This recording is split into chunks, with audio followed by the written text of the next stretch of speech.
ಹೊಗಳ್ತಾ ಇದ್ದಾರೆ. ನಮ್ಮ ಜೊತೆಯಲ್ಲಿ ನಾವು ಮಾತಾಡುವಂತ ಸಮಯದಲ್ಲಿ ಈಗ ತಾನೇ ದೇವೇಂದ್ರ ಬಂದು ಹೇಳಿದಂತಹ ವಿಚಾರ, ದುರುಳ ಅಂತ ತಾರಕಾಸುರ ದೇವಲೋಕವನ್ನು ಸ್ವಾಧೀನ ಮಾಡಿದ್ದಾನೆ. ಆತನ ಒದಗಬೇಕಾದ್ರೆ ಪರಮೇಶ್ವರನ ತಪಸ್ಸನ್ನು ಗಿಳಿಸಬೇಕು. ನಾನು ಹೋಗಿ ಬರ್ತೇನೆ.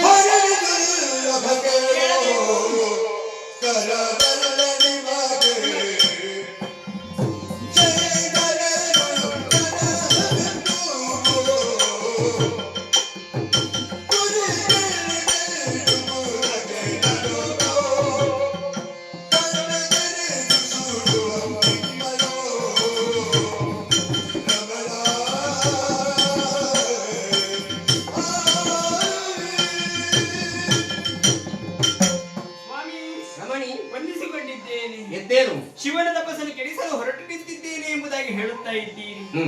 ಶಿವನಿಗೆ ಮೂರನೇ ಕಣ್ಣಿದೆ. ಮೂರನೇ ಕಣ್ಣನ್ನು ತೆರೆದ ಅಂತಾದರೆ ನೀವು ಭಸ್ಮವಾಗಿ ಹೋಗುತ್ತೀರಿ. ನನಗೆ ಯಾರಿದ್ದಾರೆ? ಲೋಕ ಕಲ್ಯಾಣಕ್ಕೆ ಬೇಕಾಗಿ ನಾನು ಹೋಗ್ತಾ ಇದ್ದೇನೆ. ಶೀಘ್ರವಾಗಿ ಬರ್ತೇನೆ. ಅದನ್ನು ನೀವು ಕಲಿಸಿಕೊಂಡು ದಯವಿಟ್ಟು